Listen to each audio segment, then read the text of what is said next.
este sábado, ¿qué pasó? Hablamos acerca de Oseas y su esposa, ¿recuerdan? Ok, entonces vamos a ir a través de todo el libro. Hoy vamos a estar en los capítulos del 4 al 6. El sábado vamos a hablar de los capítulos del 7 al 11, así que si ustedes desean entender más, les aconsejo que lo lean de antemano, lean del capítulo del 7 al 11, y allí habla de Dios como un Padre. Y finalmente, en el último sermón, el próximo martes, hablaremos del capítulo 12 al 14. ¿Okay? Entonces, para que vayan estudiándolo y así pueden entender más. El tema de hoy es bastante tedioso, bastante pesado, porque es bastante histórico en lo que está ocurriendo. Así que hoy no hablaremos tanto de Oseas por sí mismo, sino de la situación que estaba ocurriendo en el tiempo de Oseas. La semana pasada les hablé de Gomer, pero antes de continuar hoy vamos a tener una oración. Dios Padre, te damos gracias porque en el medio de la semana nos has dado la oportunidad de presentarnos ante ti, Señor. Nos has dado la oportunidad de venir a tu casa de oración, Señor. Y no queremos perder esa oportunidad de conectarnos contigo a través de la oración, Señor. Tú sabes todas las peticiones que hay en este lugar en esta noche, Señor. Tú sabes todas las necesidades, Señor. Padre, pedimos que tú nos bendigas con tu presencia, que tú ilumines nuestro entendimiento y que podamos salir de aquí edificados esta noche, Señor. Ahora, Señor, que vamos a escuchar el mensaje, ponemos todas nuestras cargas en tus manos, Señor, y confiamos que tú nos liberas de ese peso. En el nombre de Cristo, amén. Así que la semana pasada hablamos acerca de Gomer, pero generalmente ustedes no han escuchado mucho de mi esposa Gomer.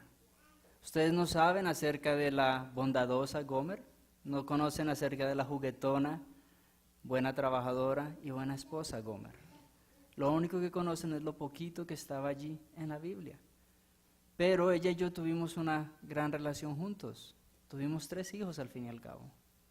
Y fueron unos grandiosos años.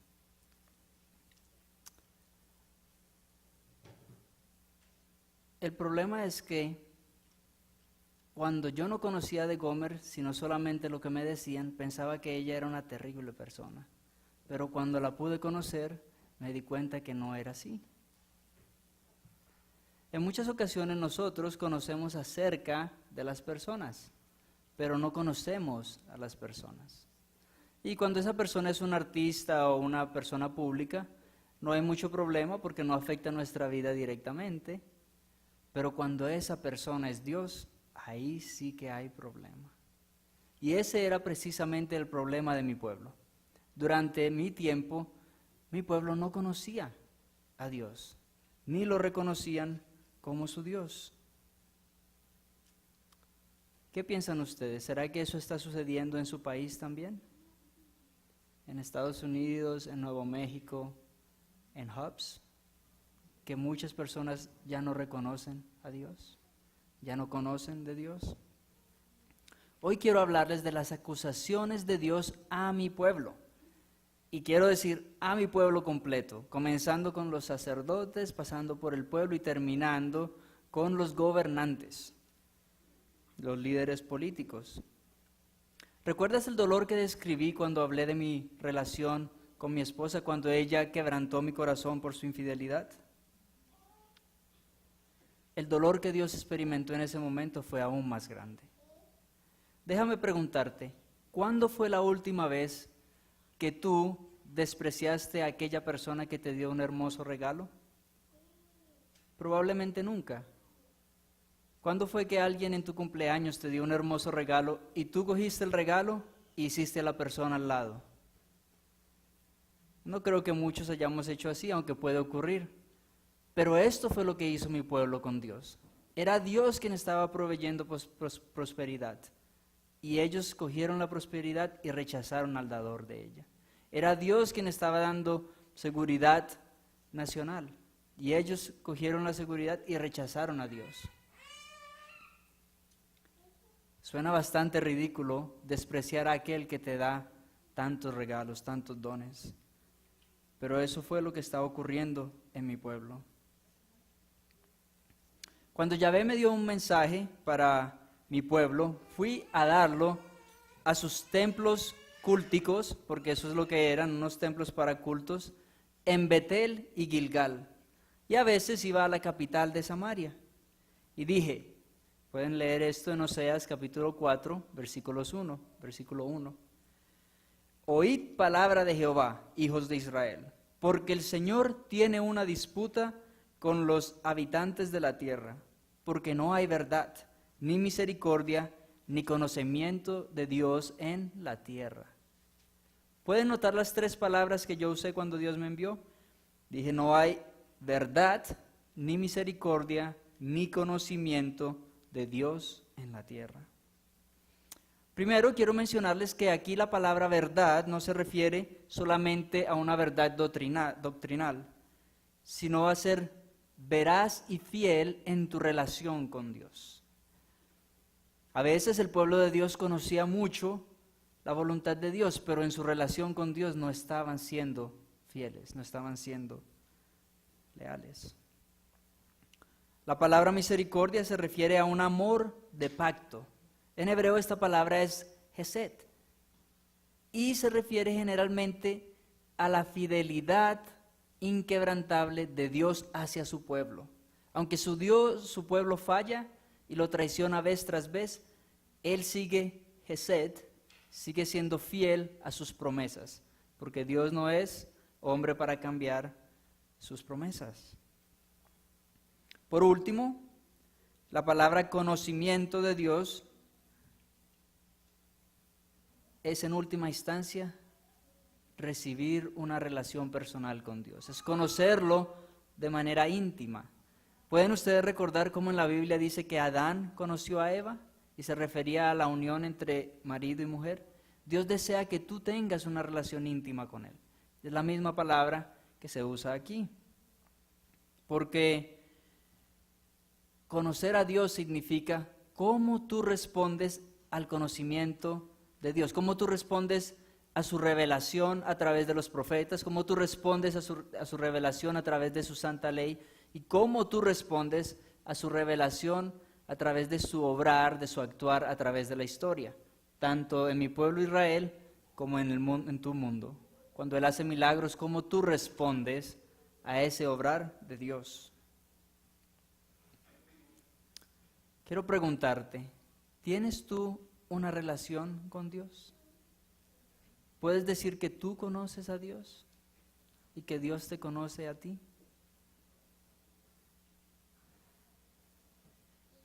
La palabra contienda que tenía Dios en contra de mi pueblo, en realidad se refiere a una acusación legal. Déjenme explicarles. En mis tiempos habían ciertos pactos diferentes. Uno de estos pactos era el pacto suzerano o el pacto soberano.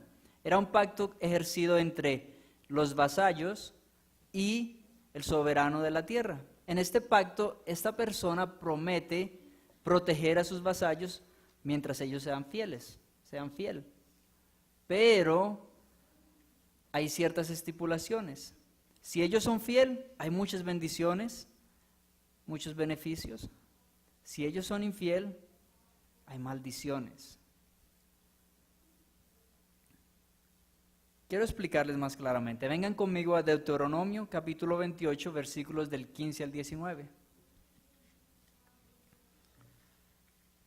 Cuando ustedes están allí, ustedes verán que los primeros versos hasta el 19 hablan acerca de las bendiciones, hasta el 14 hablan acerca de las bendiciones y del 15 en adelante hablan acerca de las maldiciones. Vamos a leer Deuteronomio 28, versos del 15 al 19.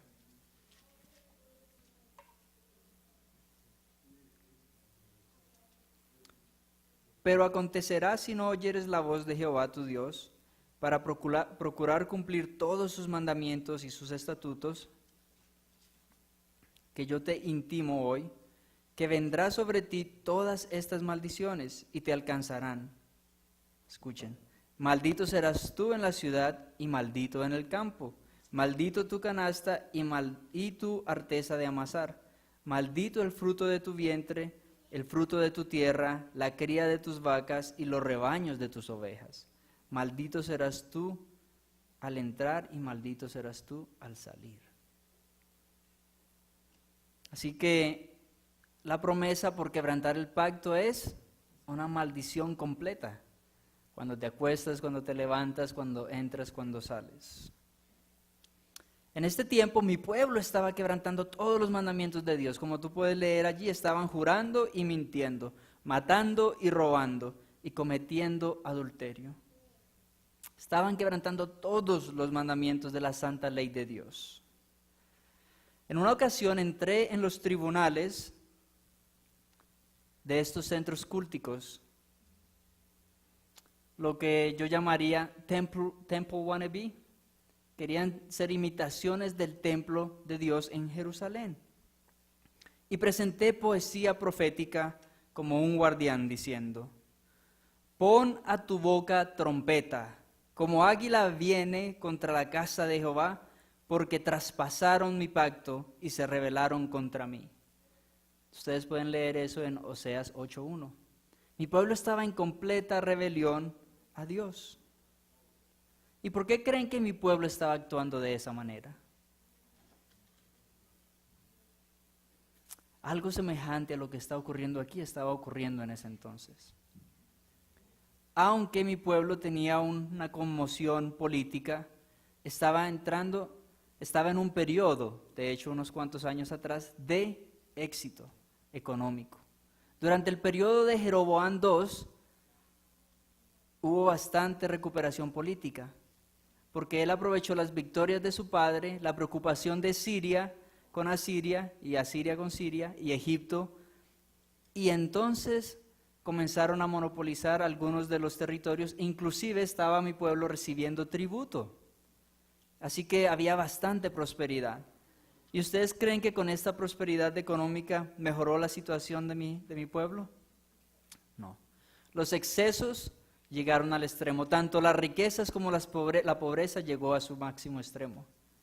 La adoración a los Baales incrementó. Todas estas situaciones se hicieron aún peor.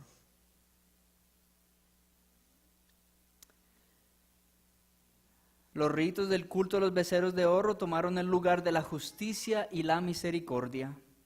Y el pueblo comenzó a confiar en sus riquezas y en su poder político y económico en vez de Dios. Incluso los sacerdotes se vendieron por ganancia material. Escucha la acusación de Dios en contra de los sacerdotes. Mi contienda es contra vosotros, sacerdotes. 4 versos 5. Caerás por tanto de día y de noche, y caerá también con vosotros el falso profeta, porque has destruido a tu propio pueblo. Déjenme decirles que en sus Biblias, tal vez ustedes no tengan estas palabras, me gustaría que fuesen allí, Oseas 4, versículo 5. Quiero explicarles que en el hebreo hay palabras homófonas, como en el español. Y aquí ocurrió algo interesante. Algunas personas, algunos de los escribas cometieron unos errores en el futuro. Quiero que escuchen la similitud de estas palabras. Vidamiti y Meca. Vidamit a Meca. It's almost the same. Suena casi igualito. Y la primera quiere decir, yo destruiré a su madre, como si Dios estuviera diciendo que como los sacerdotes se postraron mal, Él iba a destruir a sus madres. La segunda quiere decir, has destruido a tu propio pueblo. Y en realidad eso fue lo que yo dije en ese tiempo, has destruido a tu propio pueblo, porque los sacerdotes estaban llevando al pueblo a perecer por falta de conocimiento.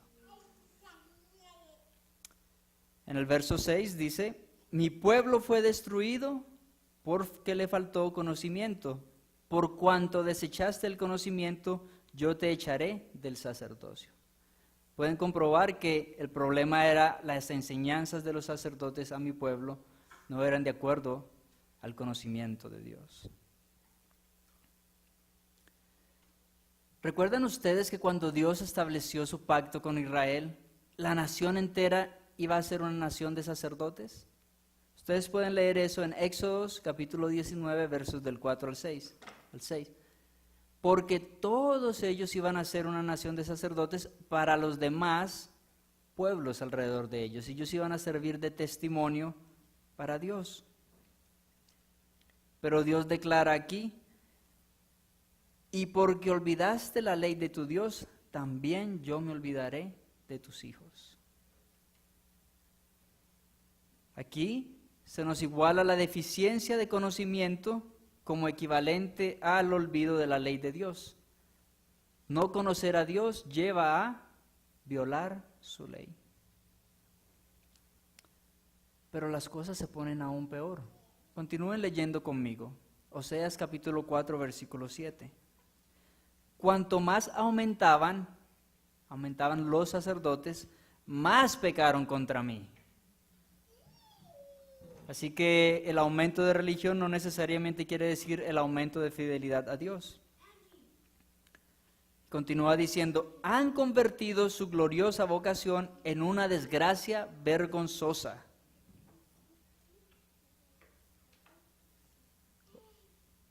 El verso 8 dice: se alimentan de las ofrendas por el pecado de mi pueblo, sus apetitos anhelan iniquidad, y será el pueblo como el sacerdote. Y esta es una máxima que generalmente el pueblo sigue a sus líderes, ya sean los sacerdotes o los líderes políticos. Verso 10: comerán, pero no se saciarán, fornicarán, mas no se multiplicarán, porque dejaron de servir a Jehová. Yo estoy seguro que tú no entiendes lo que yo estaba diciendo aquí. Ellos lo entendieron. En aquel tiempo mi pueblo los sacerdotes, para asegurar la fertilidad del pueblo, estaban acostándose con las vírgenes antes del matrimonio. Y Dios está diciendo: como ustedes están haciendo eso, no les voy a dar fertilidad. Eso estaba pasando en el pueblo de Dios. ¿Pueden creerlo? Sabiendo la ley de Dios, estaban actuando de esta manera. Inclusive estaban animando a la gente a pecar, porque ¿qué significaba eso para ellos? Como gran parte del sacrificio era para ellos, eso significaba más alimento. Por eso allí ustedes leyeron que decía: se alimentan de las ofrendas por el pecado de mi pueblo. Estaban animando al pueblo a pecar para poder prosperar.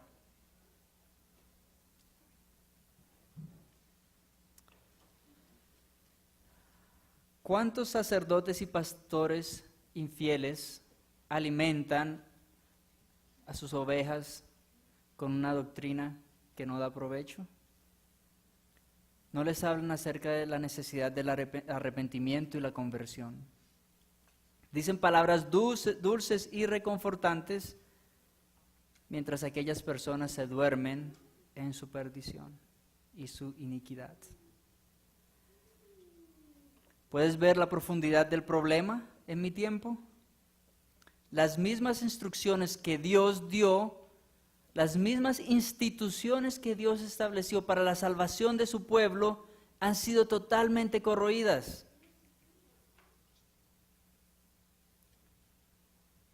Y yo sé que a través de la historia, la iglesia cristiana también ha tenido problemas.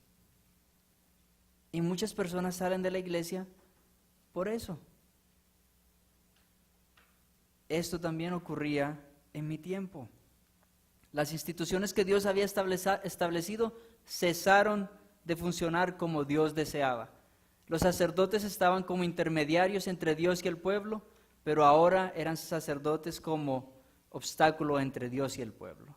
Estaban separándolos más de Dios en vez de acercarlos. Hasta el punto tal que mi pueblo dejó de conocer a Dios. Usted que se encuentra aquí hoy, déjeme preguntarle, ¿puede decir que usted conoce a Dios? Si la respuesta es negativa, ¿qué te impide conocerlo? ¿Estás dispuesto a dejar a un lado eso que te impide conocerlo?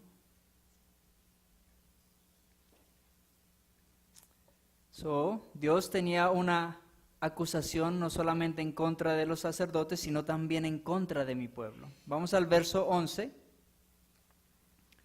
Dios dice: fornicación, vino y mosto esclavizan el corazón. Mi pueblo pide consejo de sus ídolos de madera, y dejaron a su Dios para fornicar. Ofrecen sacrificios en la cima de la montaña, e incensaron sobre los collados, debajo de las encinas, álamos y olmos que tuviesen buena sombra. Nuevamente estoy seguro que tú no entiendes a qué se está refiriendo esto. Yo no dije solamente incensar, sino que ellos estaban ofreciendo sacrificio a los dioses paganos. ¿Y qué era lo que estaban haciendo debajo de estos árboles? No estaban quemando incienso, hubiera quemado el árbol, estaban cometiendo fornicación. Era muy frecuente cuando un padre iba a esos lugares a cometer fornicación, adorando a sus dioses, y encontraba a su propia hija o a su nuera en este lugar. Entonces Dios declara en el verso 14: por tanto, vuestras hijas fornicarán y adulterarán vuestras nueras. No castigaré a vuestras hijas cuando cometan fornicación, ni sus nueras cuando cometan adulterio, porque los hombres se apartan con las rameras y ofrecen sacrificios con rameras cúlticas. Por tanto, el pueblo que no entiende será pisoteado. En su traducción tal vez tienen vendrá a la ruina. ¿Pueden ver la condición de mi pueblo en ese tiempo? Dios le estaba diciendo a mi pueblo: yo te dejaré sufrir todas las consecuencias de tus acciones. Si te rehusas a entender, que vendrás a la ruina, porque ese es el resultado natural de tus acciones. También fui enviado para dar palabra de advertencia al pueblo de Judá. Y aunque Judá estaba un poco mejor que el reino del norte, iba en la misma dirección. Vamos al verso 15.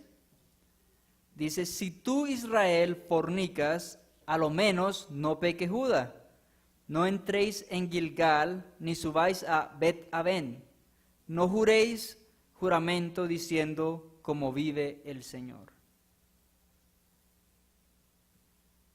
Ahora, la palabra Bet-Aven no existe en ningún lugar llamado con ese nombre. Bet-Aven era la forma derogatoria en la cual yo me refería a la ciudad de Betel.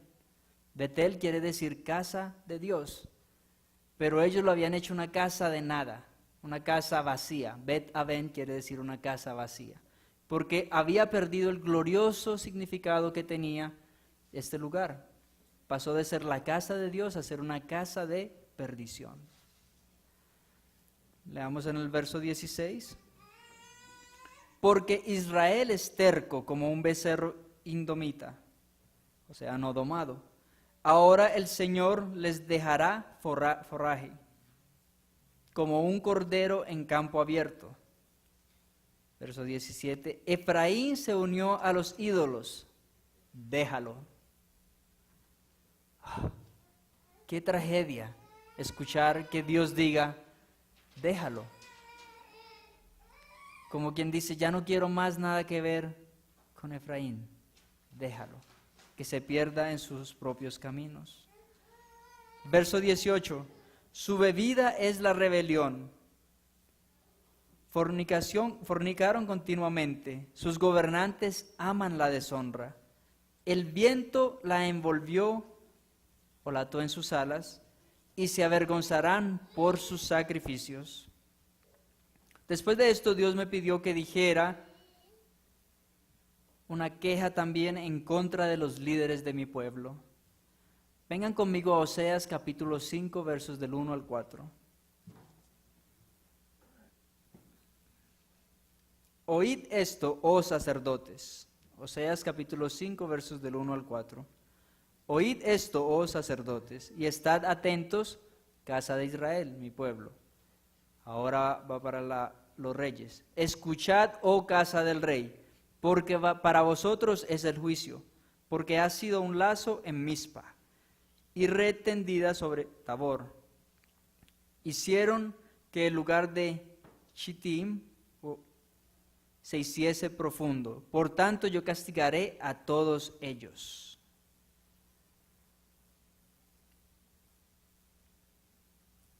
Ahora, ¿qué es lo que yo estaba diciendo aquí? Cuando yo me refiero a Mizpa, Tabor, en Shittim, estaba como diciendo de norte a sur y de este a oeste. Toda la región estaba contaminada con pecado. Verso 3, yo conozco a Efraín, e Israel no me es desconocido. Se preguntarán ustedes, ¿quién es Efraín? ¿Por qué tanta mención a Efraín? ¿Recuerdan ustedes que cuando Salomón murió, su hijo iba a quedar en el reino? Pero el reino fue dividido porque él decidió incrementar los taxes, siempre ha habido problemas con los impuestos, decidió incrementar los impuestos de su pueblo. Así que las 10 tribus se fueron con Jeroboam, mientras que el resto se quedaron, la tribu de Judá se quedó con Rehoboam, el hijo de Salomón. Y esto fue en el año 922. Y adivinen ustedes de dónde era Jeroboam. Él era de la tribu de Efraín. Por eso Efraín es un sinónimo de Israel, es un sinónimo de Samaria o el reino del norte. Todas estas son la misma referencia, la misma palabra. Verso 4, sus obras no les permiten regresar a su Dios. Qué preocupante. Esto está hablando de cuando las personas ya han sellado su corazón al Espíritu Santo. Sus obras de pecado los han alejado completamente de Dios. Continúa el verso, porque el espíritu de fornicación está en medio de ellos y no conocen a Yahweh. La soberbia de Israel testifica contra ella. Israel y Efraín tropezaron por su iniquidad, incluso Judá tropieza con ellos. ¿Recuerdan que Efraín e Israel eran las tribus del norte? Y para ustedes esto es relevante porque en el tiempo del fin decimos que el reino del norte, Norteamérica, va a promulgar una ley dominical a todo el mundo. Y por causa de este reino del norte, muchos otros caerán, muchos otros tropezarán. ¿Qué tú estás haciendo para prevenir que muchas personas tropiecen en ese lazo? ¿Les estás advirtiendo de lo que vendrá pronto?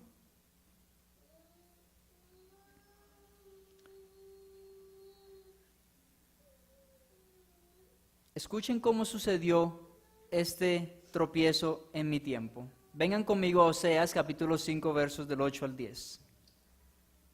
Golpeen el cuerno de carnero en Gabá, tocad la trompeta en Ramá, suene la alarma en Bet-Aven, temblad de miedo, oh Benjamín, Efraín será asolado en el día del juicio. Lo que estoy declarando a las tribus de Israel ciertamente tendrá lugar. Verso 10.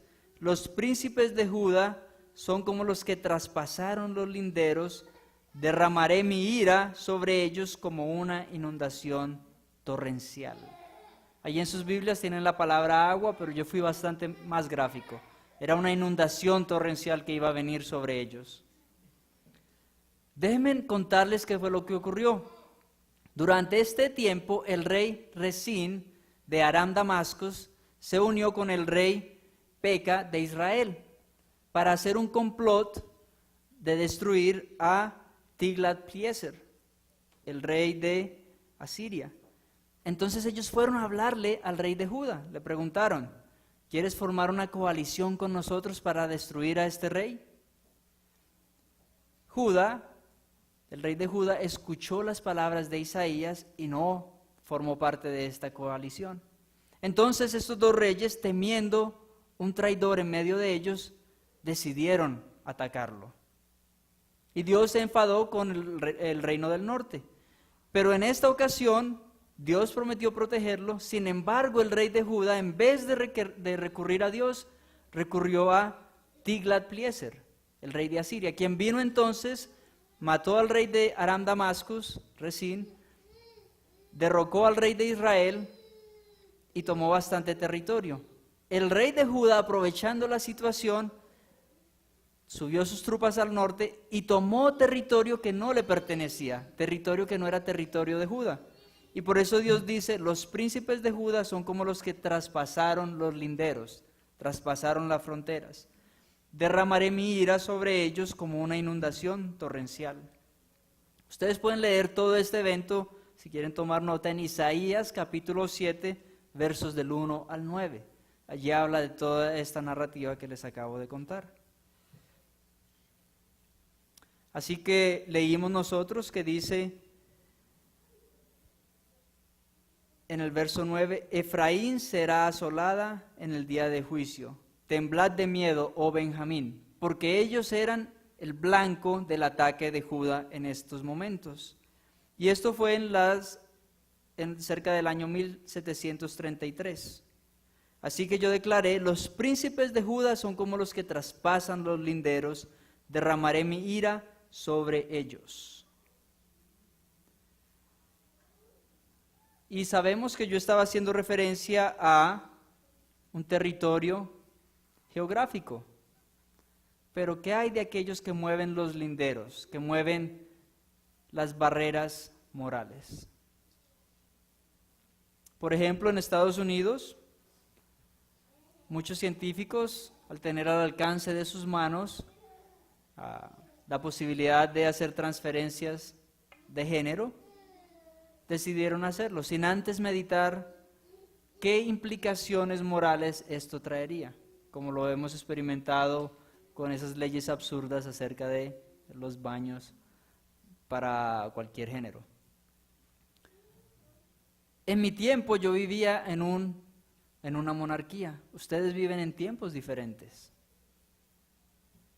¿Qué pueden hacer ustedes como cristianos para hacer la sal y preservar la moralidad de esta nación? ¿Qué pueden hacer ustedes como cristianos para hacer la luz? ¿Qué han hecho ustedes para preservar la moralidad de esta nación cristiana?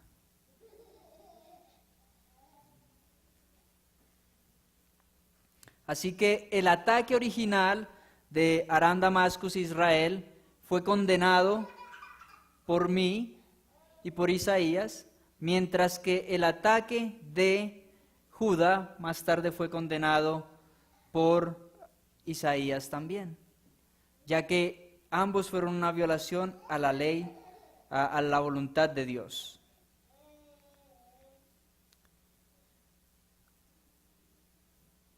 Hoy en día muchos políticos también están eliminando muchos límites en cuestión de leyes, incluyendo a los matrimonios permitidos a todas las personas hoy en día. Pero no se detuvieron a pensar, ¿y qué hay de las personas que no están de acuerdo con esto? ¿Cómo van a ser ellos protegidos en su conciencia? En vez de forzarlos a sencillamente ajustarse a las leyes de la nación. Tengo entendido que ustedes tienen voto en este país. Dejen saber cuál es su voto.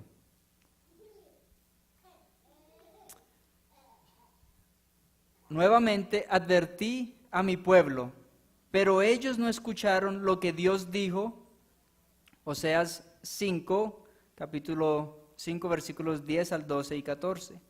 Los príncipes de Judá son como los que traspasaron los linderos. Derramaré mi ira sobre ellos como agua. Efraín es oprimido y roto en juicio, porque él voluntariamente caminó por precepto humano. Por tanto, yo seré a Efraín como una polilla, a la casa de Judá como podredumbre. Cuando Efraín vio su enfermedad, y verá Efraín su enfermedad y Judá su llaga, entonces Efraín irá a Asiria y enviará al rey Jareb. Aquí yo estaba siendo un poco cómico, nuevamente. No hay tal persona como el rey Jareb. El rey Jareb es una burla al rey Tiglat-Pileser, a quien yo estaba llamando un gallo de pelea. Eso quiere decir la palabra Jareb. Porque él fue el rey que empezó a causar bastante conmoción en el área de Palestina y logró tener control de la región por su poder político. En el verso siguiente dice, sin embargo, él no puede curarte, ya que Judá estaba pensando que iba a recibir ayuda política de Tiglat-Pileser, y Dios dice, sin embargo, él no puede curarte, ni curará tu herida, porque yo seré como león a Efraín, y como cachorro de león a la casa de Judá, y yo mismo arrebataré y me iré, yo los quitaré y nadie los salvará. ¿Pueden ustedes ver la magnitud de la destrucción de la que Dios estaba hablando? Una agua torrencial inunda y destruye todo lo que está en su camino. La polilla se come todo lo que está enfrente suyo. La putrefacción estropea todas las cosas y finalmente el león mata y destruye. Dios estaba hablando de una destrucción total, porque mi pueblo era infiel. Sé que su cultura es diferente a la mía y tal vez es difícil para usted entender esa descripción de Dios como un destructor. Pero Dios en verdad castiga a su pueblo. Pero su castigo tiene un fin redentivo. Vengan conmigo a Oseas capítulo 5 versículos 15. Andaré y volveré a mi lugar, hasta que reconozcan su pecado. Entonces buscarán mi rostro. ¿Cuándo? En su aflicción me buscarán. En su aflicción me buscarán. Así que cuando el pueblo de Dios no responde a sus bendiciones, ¿recuerdan el pacto suzerano que les mencioné? El pacto soberano. Que habían estipulaciones de bendiciones y estipulaciones de maldiciones. Dios ofrece las bendiciones primero, pero si el pueblo se olvida de Él, entonces Él recurre como segunda opción a el castigo. Es una especie de último recurso divino para traer a su pueblo de regreso.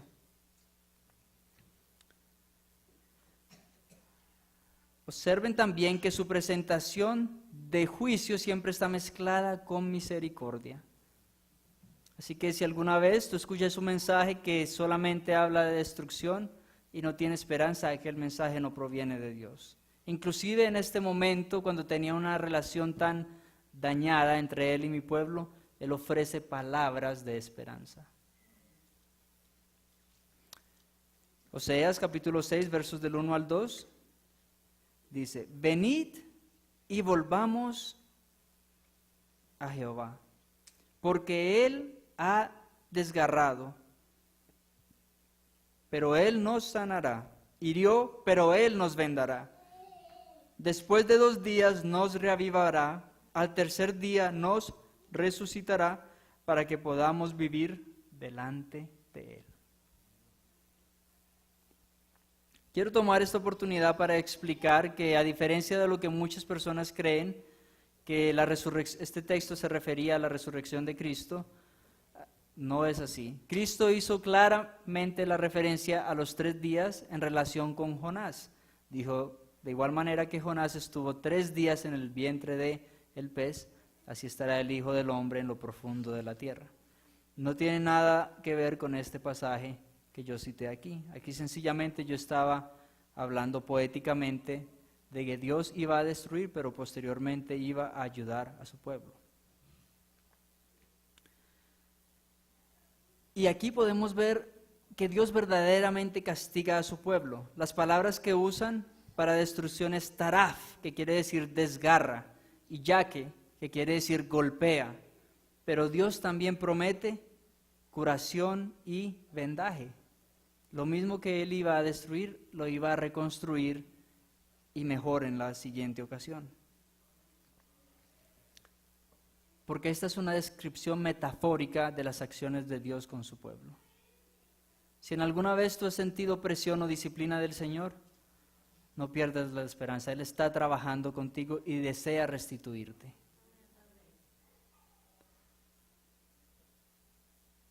Vengan conmigo a Oseas capítulo 6, versículo 3. Y conoceremos y proseguiremos en conocer a Jehová. Él vendrá a nuestro rescate, tan ciertamente como la aparición del amanecer, tan ciertamente como la lluvia del invierno viene, o la lluvia anterior, tan ciertamente, lluvia temprana, como la lluvia de primavera que riega la tierra, la lluvia tardía.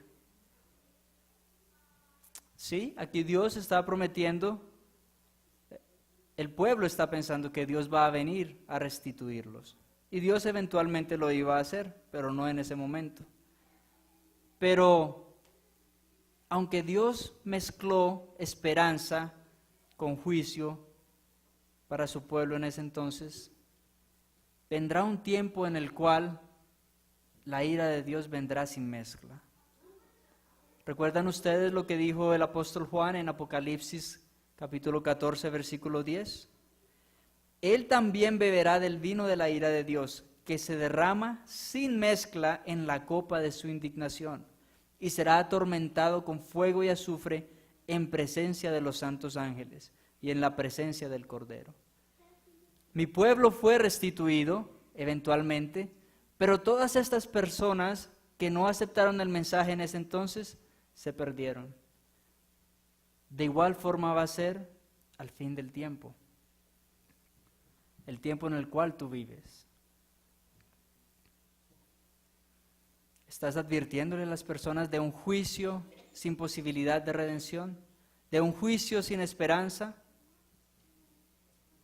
Para ti, si tú eres siervo de Dios, el juicio es buenas nuevas, porque el juicio te redime y te muestra como limpio delante de Dios por la sangre del Cordero, por la sangre de Cristo. Para millones de personas, el juicio no es buenas nuevas. El mensaje de los tres ángeles dice el mensaje eterno y posteriormente dice que Dios va a juzgar. ¿Cómo es que eso es unas buenas nuevas? Para el pueblo de Dios es buenas nuevas, porque finalmente ejecutará juicio y todos los males que se nos han hecho serán borrados, serán arreglados, se hará justicia. Para los que no han aceptado a Dios, no son buenas nuevas.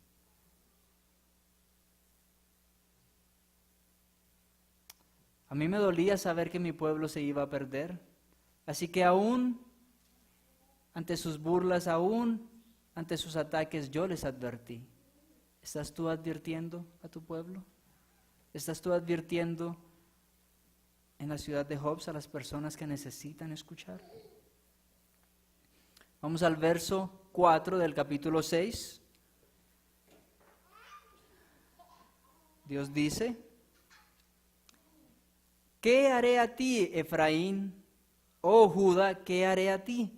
Porque vuestra fidelidad es como una nube de la mañana, y como el rocío temprano desaparece. Así que los versos anteriores que leímos, que Dios vendrá al rescate, tan cierto como la aparición del amanecer, tan cierto como la lluvia primera y la lluvia tardía, no era sino meramente liturgia de arrepentimiento en los labios de mi pueblo. Su arrepentimiento fue bastante pasajero, tanto como el rocío de la mañana, que ya en unas cuantas horas desaparece.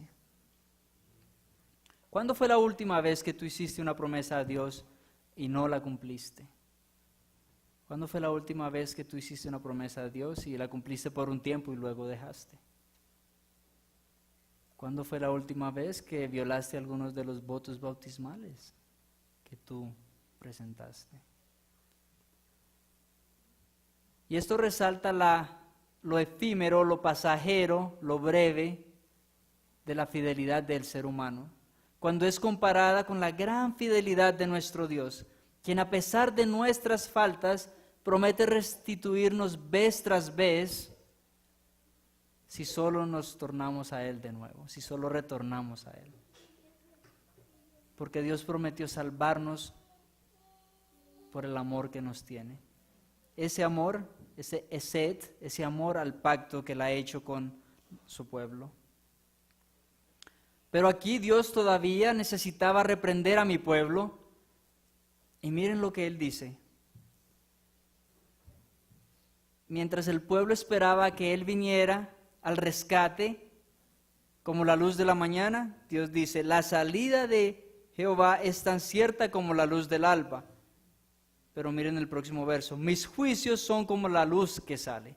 El pueblo esperara que Dios viniera como la luz a rescatarlos. Dios dijo, vendré tan cierto como la luz del día a juzgarlos. Posteriormente, otros escritores bíblicos hablan también que Dios tendrá un día de juicio en que juzgará a todas las naciones, en que juzgará a todos los individuos.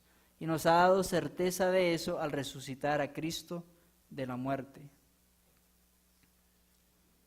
Así que mientras mi pueblo esperaba que Dios lo salvara como la luz del alba, Dios respondió, como la luz del alba saldré a juzgarte.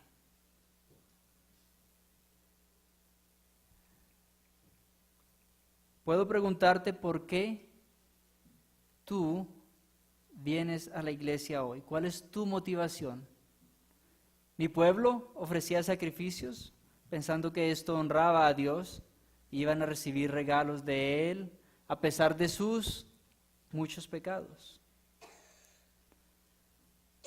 Pero Dios dice que Él no desea sacrificios sino misericordia.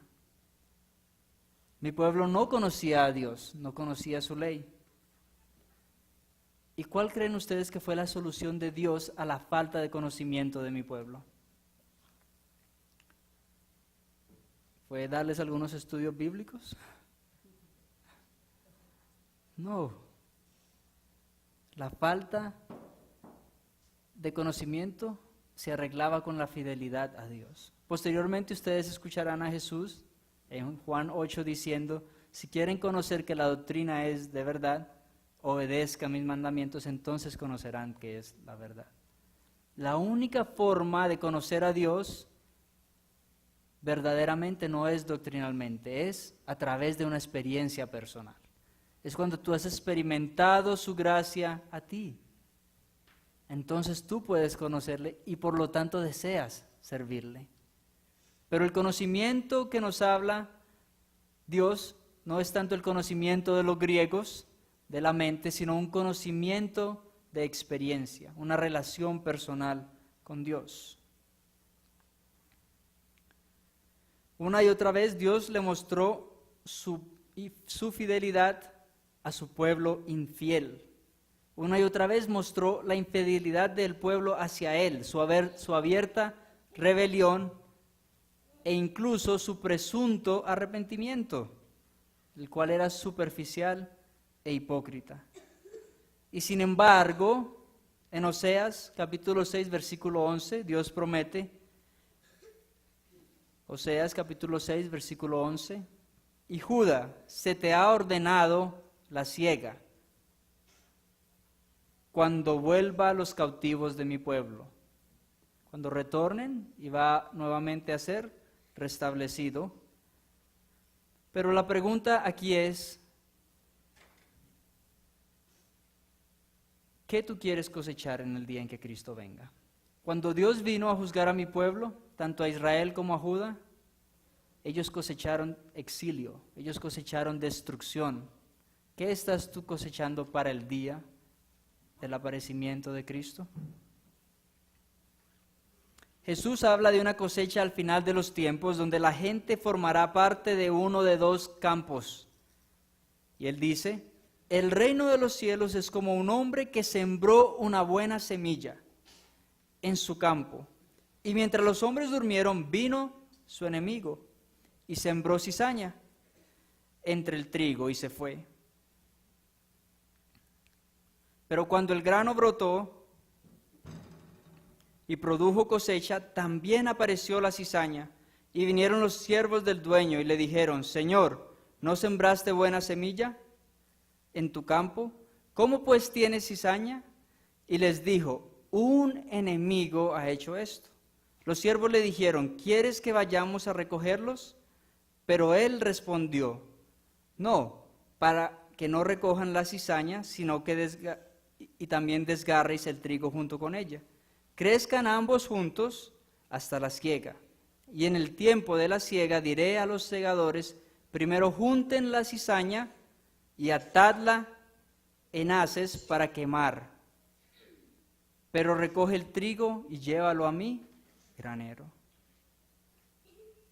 Nuevamente, mi pueblo infiel, Israel, y el pueblo del sur infiel,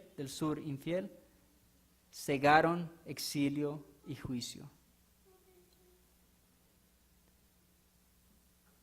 ¿De qué parte de la cosecha tú quieres estar? ¿Quieres ser trigo o cizaña?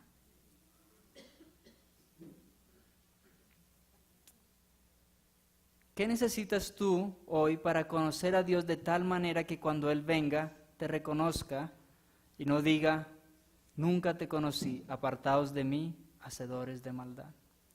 Si hay algo que está impidiendo que tú conozcas a Dios de manera íntima, hoy es el día para que tú lo dejes atrás. Si hay algo que está separándote de tener una relación íntima con Dios, hoy es el día de que lo dejes atrás.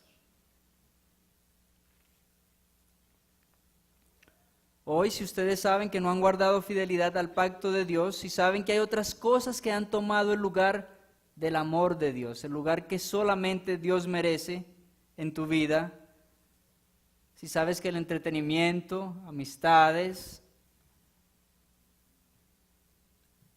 vicios, hábitos, cualquier cosa está tomando el lugar de Dios en tu vida, y es tu deseo dejar eso de lado, por favor ponte de pie y tengamos una oración juntos.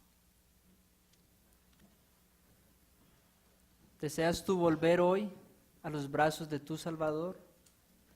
¿Deseas tú venir a Jesús, quien murió para que tú no tengas que ser parte de esa cizaña quemada por el fuego? Él sufrió la pena que tú debías sufrir. Si es tu deseo de venir a Dios, vamos a inclinar nuestros rostros para orar. Dios Padre, gracias Señor por el mensaje que tú nos has dado hoy. Es un mensaje fuerte, un mensaje de juicio, un mensaje solemne. Pero Señor, gracias por reprendernos, porque necesitamos esa reprensión, Señor. No somos hijos bastardos, sino hijos tuyos, a los cuales tú cuidas y disciplinas, Señor. Gracias porque no nos has dicho como a Efraín: déjalo, sino que te preocupas por enviarnos un mensaje de arrepentimiento, Señor. Padre, pedimos que tu Santo Espíritu traiga arrepentimiento a nuestros corazones. Señor, purifícanos y límpianos de nuestros pecados.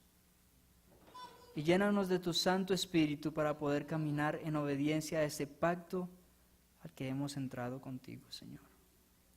Gracias por tu amor infinito. En el nombre de Jesús. Amén.